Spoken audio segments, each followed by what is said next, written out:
नदियों ने तुम नहीं बहाए, तुम नदियों के रास्ते में आए।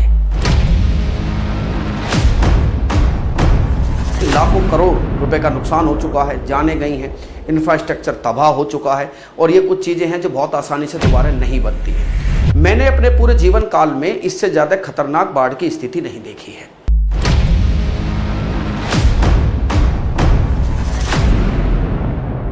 बादल क्यों फट रहा है और एक बार फट जाए, दो बार फट जाए, ऐसे अलर्ट आते हैं कि बस अब तबाही और अब तबाही। नमस्कार, जय हिंद दोस्तों। बीते कुछ दिनों में एक खबर जो बहुत दुख भरी रही, हर आदमी इस पर चर्चा कर रहा है, कुछ शोक व्यक्त कर रहे हैं, दुख भी है, पूरे भारत को दुख है। वो बात है पंजाब, हिमाचल प्रदेश, उत्तराखंड, जम्मू कश्मीर और अब जब तक हम इस बात को कर रहे हैं, ये कहानी हरियाणा और उत्तर प्रदेश में तो बहुत दिनों से चल रही है तटीय क्षेत्रों में। वो है बाढ़ की तबाही।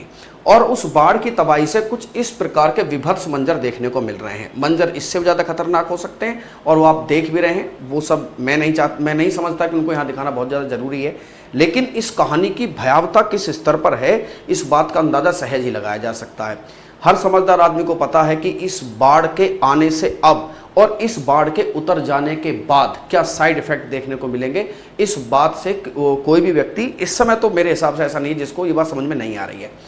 बहुत टेक्निकल भाषा में शब्द है तो समझ लो कि लाखों करोड़ रुपए का नुकसान हो चुका है, जाने गई हैं, इंफ्रास्ट्रक्चर तबाह हो चुका है और ये कुछ चीज़ें हैं जो बहुत आसानी से दोबारा नहीं बनती हैं। आरोप प्रत्यारोपों का दौर जारी है, एक दूसरे पर आरोप लगाने की कहानी भी शुरू हो गई है। राज्य सरकार केंद्र सरकार पर मदद मांग रही है कि हमें कई हजार, मतलब संख्या हजारों करोड़ों में है जिसकी मदद मांगी जा रही है। केंद्र सरकार भी सजग दिखाई दे रही है, मंत्री जी दौरे कर रहे हैं। लेकिन सवाल ये है कि इस समस्या की असली वजह क्या है? क्या हर साल ऐसा ही होगा? क्या ये कहानी जो इस बार हुई है, देखिए मेरी उम्र 32 से 33 वर्ष के आसपास है।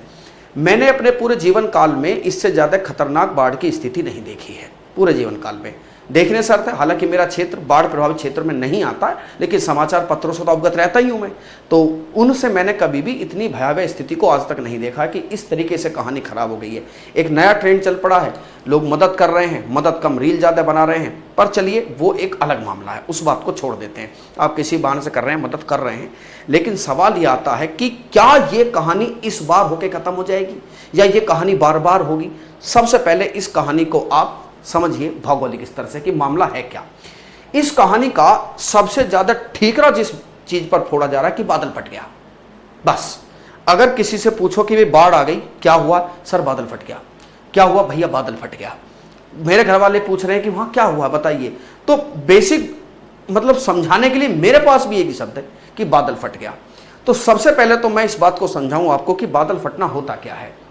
भारत का मौसम विभाग ये कहता है कि यदि किसी क्षेत्र के 20 से 30 वर्ग किलोमीटर, 20 से 30 वर्ग किलोमीटर का अर्थ होता है, 20 से मान लेते हैं कि 20 किलोमीटर की लंबाई और 20 किलोमीटर की चौड़ाई, इस तरीके से अगर कोई क्षेत्र है और उसमें 1 घंटे में 100 मिलीमीटर से अधिक बारिश हो जाती है तो उसे बादल फटना कहते हैं।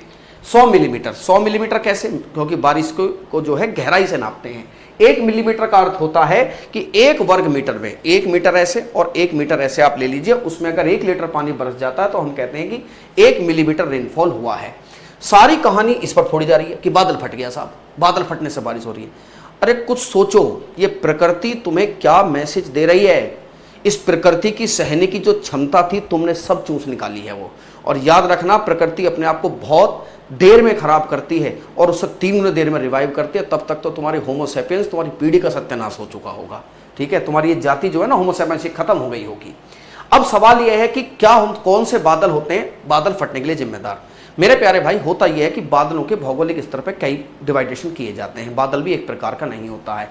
ऐसे ही एक बादल होते हैं क्यूमुलोनिम्बस क्लाउड।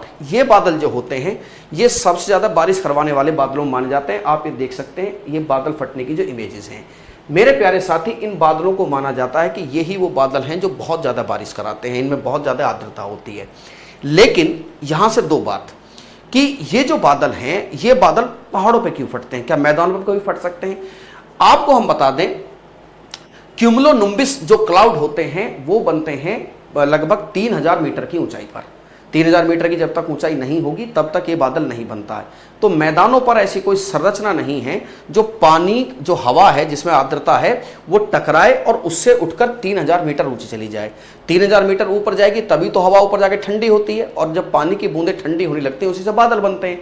तो चूंकि मैदानों पर जनरली 3000 मीटर जैसी कोई ऐसी संरचना नहीं होती कि जिससे हवा टकराए, जिसमें नमी मौजूद है और वो टकराकर 3000 मीटर ऊपर चली जाए, ऐसी कोई संरचना वो कहाँ मिलती है? वो मिलती है पहाड़ों पर। अब जब ये पहाड़ों पर मिलती है, इसीलिए बादल फटने की घटनाएं सबसे ज्यादा पहाड़ों पर होती है। जैसे ये पहाड़ है और मान लीजिए हवा आई इस तरीके से, उसमें ह्यूमिडिटी है, वो उठ के ऊपर चली जाएगी। ऊपर जाके जब वो जाती है तो वो ठंडी होती है, जिसे संघनन की प्रक्रिया कहते हैं, which is known as condensation. तो जब कंडेंसेशन होता है तो वो वहीं संभव है जहां पर पहाड़ हैं। मैदानों पर इस कंडेंसेशन संभव होता नहीं है, क्योंकि यहां पर हमारे पास कोई ऐसी संरचना नहीं है जो पहाड़ बादलों को इतना ऊंचा उठा दे। मेरे प्यारे साथियों, चूंकि ये घटना पहाड़ों पर है ना, ये घटना पानी से भरी जो हवाएं हैं वो पहाड़ों पर ऊपर उठती हैं। तो आपको हम बता दें कि जब पहाड़ों से ऊपर उठती हैं तो पहाड़ों का अर्थ उत्तर भारत में क्या है? हिमालय। अब बात क्या है कि हिमालय 3 श्रेणियों में विभक्त है। कौन सा? एक है ग्रेट हिमालय, एक है मिड हिमालय, एक है शिवालिक रेंज। शिवालिक रेंज वो है जहां कभी आपने देखा हो जहां पर हरिद्वार वगैरह ये सब है, हरिद्वार, काठगोदाम, हल्द्वानी। उसके ऊपर आप चले जाइए, फिर है मसूरी, शिमला, मनाली, कुल्लू, ये मिड हिमालय में है। उसके बाद माउंट एवरेस्ट वाला जो है वो ग्रेट हिमालय है। तो शिवालिक रेंज भी इतना ऊंचा नहीं है। यहाँ जैसे ही हवाएं एंटर करती हैं आगे की तरफ, इनका सामना होता है उन माउंटेन रेंजेस से जिन्हें मध्य हिमालय कहते हैं। ये मध्य हिमालय क्या है? इस मध्य हिमालय को नदियों ने बीच बीच में काट दिया है। इसी मिड हिमालय को आप जम्मू कश्मीर में पीर पंजाल कहते हैं। ये पीर पंजाल हिमाचल प्रदेश तक भी फैला है। इसी मध्य हिमालय को आप हिमाचल प्रदेश में धौलाधार कहते हैं, उत्तराखंड में मसूरी कहते हैं, थोड़ा आगे जाओगे नागटिब्बा कहते हैं नेपाल की बाउंड्री पर। तो इनके अलग अलग नाम हैं। जहां पर जब ये हवाएं यहां पहुंचती हैं तो इनका सामना होता है 3000 मीटर ऊंचे पहाड़ों से। यहां पर ये कंडेंस होना शुरू हो जाती हैं और यहां भयंकर बारिश होनी शुरू होती है। अच्छा, अब एक बात और सुनो, जब यहां पर बारिश होनी शुरू होगी इस रीजन में, तो जो बाहर वाले ये पहाड़ हैं जिन्हें हम शिवालिक रेंज कहते हैं, अभी आप हरिद्वार गए हो तो देखे हो, ये चूंकि हिमालय एक समय में बना नहीं है तो ये सबसे बाद में बने हैं, सबसे सॉफ्ट यही है। जैसे ही ऊपर से खूब ठीक ठाक बारिश होती है तो यहाँ पर मौजूद हैं कुछ जो ताल, जिन्हें जो है एक पॉन्ड टाइप के ताल मौजूद हैं, और यहाँ से ये इनके टूटने की प्रक्रिया शुरू होती है इन पहाड़ों की, जिसे हम लैंडस्लाइड कहते हैं। वो सारा का सारा मलबा निकलता है, वो मलबा निकलकर नदियों में पहुंचता है। नदियों में जब शिवालिक रेंज है मेरे प्यारे साथी, ये भी बहुत सॉफ्ट रॉक्स की बनी हुई है, ये इतनी कठोर चट्टानें इसमें है नहीं जितनी कि ग्रेट हिमालय की हैं। तो ये सब आइडियल कंडीशन प्रोवाइड कराती हैं कि भैया बारिश तेज हो गई है। बारिश तेज में भी सबसे वर्स्ट कंडीशन कौन सी है? सबसे वर्स्ट है जब बादल फट जाए, कि बारिश तेज हो गई है। बारिश तेज होने से इनमें बाढ़ आना, यहाँ की नदियों में पहाड़ों की मिट्टी आना, फ्लैश फ्लड आना। फ्लैश फ्लड मतलब जब बाढ़ के साथ जो पहाड़ का पानी है उसके साथ मिट्टी भी आए, ये एक बड़ी कॉमन बात हो जाती है, कोई बहुत बड़ी बात है नहीं। और फिर जैसे शिवालिक रेंज तक पहुंचती हैं तब तक खूब सारी मिट्टी गाद इन नदियों में आ चुकी होती है, और मिट्टी और गाद आने की वजह से नदियों में बाढ़ आना अपने आप में एक कॉमन बात है, ये समझिए मानसून सीजन में। लेकिन ये बाढ़ क्या है कि ये बाढ़ हर बार इतनी तबाही नहीं मचाती है जितनी कि पिछले 2-3 सालों से मचा रही है, और इस बार तो हद हो गई है। स्थिति ये है कि जम्मू कश्मीर के लगभग 13, पंजाब के, हिमाचल के भी 12, और पंजाब के 23 के 23 जिले, और यूपी के भी बहुत सारे जिले इस बाढ़ से प्रभावित हैं। अब बात समझिए कि जब ठीक है, मेजर कॉज क्या हुआ? मेजर कॉज हुआ बादल फटना। बादल फटने से हुआ क्या? बादल फटा, ठीक है, अभी हम बात करेंगे कि बादल क्यों फट रहा है। और एक बार फट जाए, 2 बार फट जाए, हर बार आप ऐसे अलर्ट आते हैं कि बस अब तबाही और अब तबाही। तो हुआ क्या कि जब बादल फटने की घटनाएं शुरू हुई तो हम पंजाब के मसले से इस बात को समझने की कोशिश करते हैं। पंजाब का अर्थ होता है 5 नदियों के बीच का क्षेत्र, पंज प्लस आब, 5 दोआब है, सिंधु, झेलम, चिनाब, रावी, व्यास और सतलुज। झेलम, चिनाब, रावी, व्यास, सतलुज मिलकर 5 नदी बनाती हैं, सिंधु की सहायक नदी है। तो पंजाब में 3 नदियां बहती हैं जो मेन है। कौन सी हैं? रावी है, व्यास है और सतलुज है। चिनाब नदी थोड़ा सा बाउंड्री के बनाकर निकल जाती है, झेलम पूरी तरीके से J&K में ही, आप ये देख सकते हो। बहुत ज्यादा ध्यान से देखने पर आपको मैं एक चीज और समझाऊं मेरे प्यारे दोस्त, यहां देखिए, इन नदियों का जो ओरिजिन है, इन नदियों का ओरिजिन हिमाचल प्रदेश में है। कहां है? हिमाचल प्रदेश में। और इन नदियों पर बने हुए हैं डैम। बादल फटने की बहुत सारी घटना हिमाचल प्रदेश में हुई। जब हिमाचल प्रदेश में हुई तो जो ओवरफ्लो था हिमाचल प्रदेश में, आप सबने देखा फ्लैश फ्लड आई। क्यों आई? उसके पीछे बहुत सारी वजह हैं, अभी मैं आपके एक एक करके आपको बताऊंगा। पानी जैसे बहना शुरू हुआ तो डैम जो है वो ओवरफ्लो कर गए या ओवरफ्लो कर जाते, उनकी एक कैपेसिटी थी। अब सवाल यह है कि डैम में जब एक्सेस पावर पानी आ जाता है तो उसको नीचे छोड़ दिया जाता है। जब आप उसको छोड़ देंगे तो ठीक है, और नहीं छोड़ेंगे तो फिर डैम पे खतरा हो सकता है। मान लीजिए आपने नीचे जो प्लेन में है, प्लेन के लोगों का ध्यान रखा और आपने डैम से पानी नहीं छोड़ा, तो भैया अगर कल को डैम टूट गया तो, या डैम पे कोई बात आ गई तो, तब तो विनाश नहीं महाविनाश हो जाएगा। तमाम तरह की वीडियो इस प्रकार की मौजूद हैं। टूट गया टिहरी तो क्या होगा? अरे कुछ नहीं होगा, जहां मैं खड़ा हूं 7-8 फुट पानी खड़ा हो जाएगा, तैरना मुझ पाता नहीं, डूब के मर जाऊंगा। ठीक है, और क्या होगा? क्यों जी?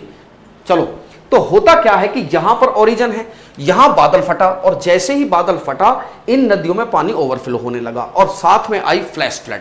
फ्लैश फ्लड जब बाढ़ के साथ गाद भी आ रही थी, ऐसे पानी की स्पीड तेज थी, कुछ पत्थर साथ में आए और भयंकर विनाश हुआ। आप जानते हैं लगभग बहुत सारा मामला ये हिमाचल प्रदेश से ज़्यादा कहानी शुरू हुई, उसके बाद पंजाब डूबा, जम्मू कश्मीर में कुछ हालात बदतर हुए, उधर उत्तराखंड में भी आप जानते हो धराली घटना हुई। तो यहाँ पर डैम जब खोले गए तो पंजाब के जितने भी 23 के 23 जिले थे, देखिए रावी एकदम बॉर्डर से निकल रही है, व्यास है, सतलुज है, रावी, व्यास और सतलुज, ये नदी जो है पंजाब से गुजरती हैं। तो इनमें क्या हुआ, इनमें पंगा होना शुरू हुआ, पूरा का पूरा पंजाब फ्लड के दायरे में आ गया और आपके सामने बहुत सारी तस्वीरें कॉमन होने लगी। अब चर्चा इस बात की है, मुद्दा क्या है, हो क्यों रहा है? हर आदमी जानना चाहता है कि हो क्यों रहा है। मैं बताता हूं मेरे प्यारे साथियों, ये है अपना भारत, ये हो क्यों रहा है इसको ध्यान से समझो। ये है हिंद महासागर। असल में व्हाट इज मानसून? मानसून एक एनर्जी है, मानसून एक ऊर्जा होती है जो हिंद महासागर में पैदा होती है, और यहां जो विंड्स हैं, जो हवाएं हैं, जिन्हें मानसूनी पवनें कहते हैं, वो आर्द्रता, वो यहां से उठने वाली ह्यूमिडिटी उन हवाओं के माध्यम से भारत की तरफ को चलती है, भारतीय उपमहाद्वीप की तरफ को चलती है। क्यों? क्योंकि हवा की फितरत होती है कि वो high pressure to low pressure जाती है। ऐसे में जब उत्तर भारत पूरे तरीके से गर्म हो चुका होता है गर्मियों के मौसम में, तो तापमान हो जाता है ज्यादा और प्रेशर हो जाता है कम। उसके मुकाबले हिंद महासागर में अभी भी हाई प्रेशर जोन बना होता है। तो यहां से हवाएं किस तरफ को चल पड़ती हैं? यहां से हवाएं चलती हैं हिंद जो इंडियन सब कॉन्टिनेंट की तरफ को, और रेनफॉल जो है वो शुरू हो जाता है।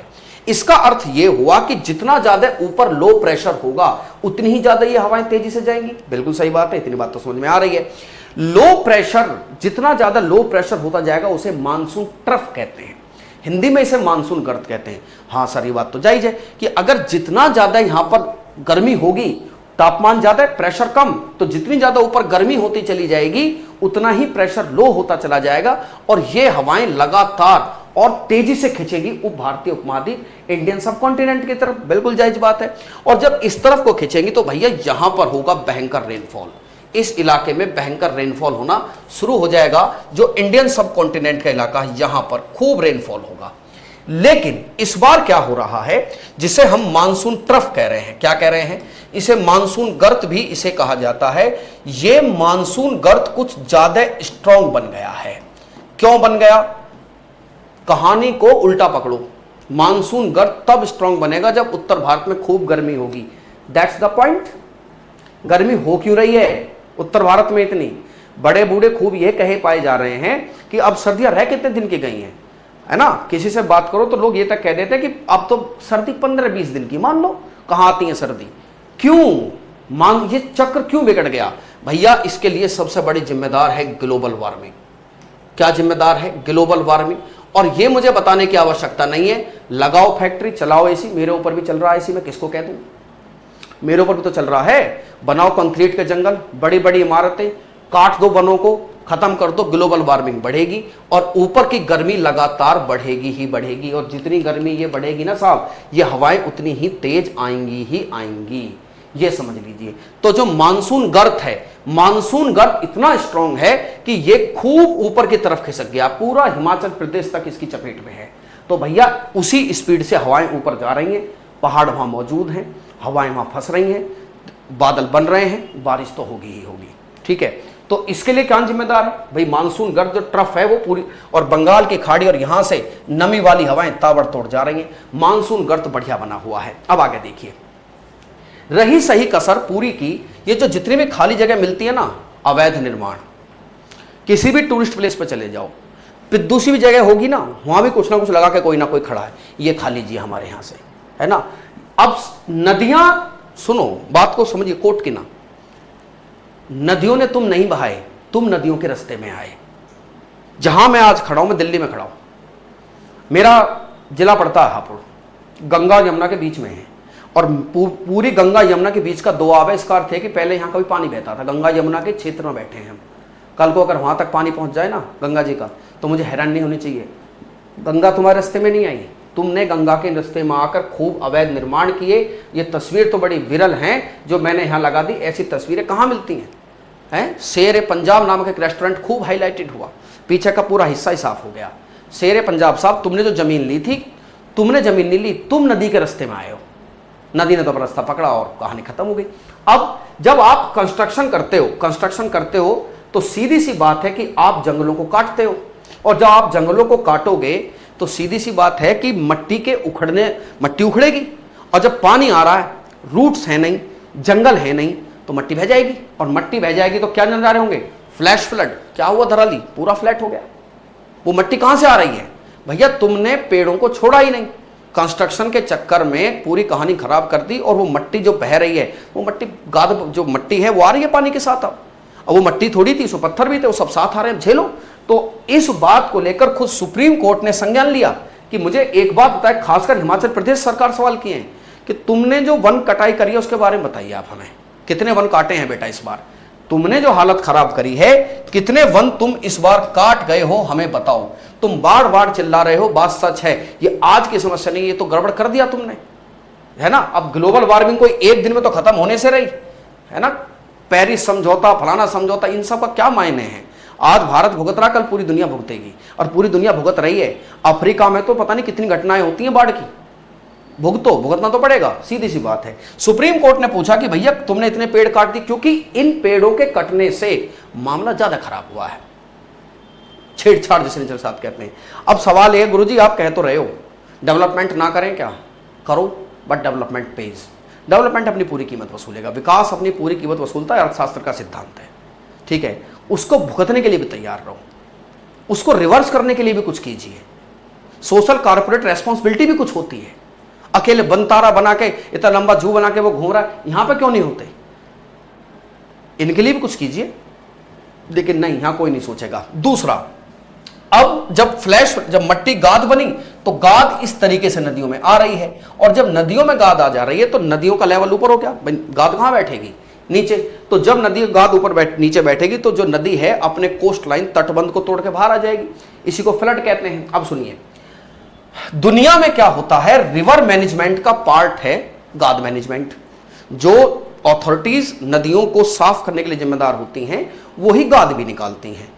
माशाअल्लाह अलग सिस्टम है हमारे यहाँ गाद मैनेजमेंट रिवर मैनेजमेंट से अलग है। नदी को साफ करने वाले लोग अलग हैं, लेकिन गाद मैनेजमेंट करने वाले लोग अलग हैं। और हमारे देश की सरकारी एजेंसीज के बीच में कितना बड़ा तालमेल है आप जानते हैं। तालमेल होता तो गाद प्रॉपर निकाली जाती, है ना। कोसी नदी क्यों बाढ़ की वजह बन जाती है, गाद की वजह से। गाद मैनेजमेंट का हमारे यहाँ कोई ठोस समाधान नहीं है। बालू माफिया हर जगह सक्रिय हैं, लेकिन गाद निकालने वाले कहीं सक्रिय नहीं है। तो हो क्या रहा है कि गाद मैनेजमेंट चूंकि गड़बड़ है और पानी आ रहा है तो गाद लगातार आ रही है। किस वजह से, जंगल कट रहे हैं, उधर से बारिश तेज हो रही है, ग्लोबल वार्मिंग, मानसून ट्रफ, तुम किस किस चीज को रोकोगे, तुमने तो बेड़ा गर्क कर लिया है। ये समस्या, अब तुम्हें ऐसा लगता हो ना कि एक साल में हम कुछ ऐसा मिरेकल कर देंगे, सर देखना अगली बार इंफ्रास्ट्रक्चर, कुछ नहीं होगा। बेड़ा गर्क हम कर चुके हैं, ठीक है। हम बेड़ा, एक शब्दों में कहा जाए तो ग्लोबल वार्मिंग किस वजह से बढ़ रही है, पेड़ कटने की वजह से, उद्योग धंधों की वजह से, सबकी वजह से। फिर ना लगाएं भैया, लगाओ।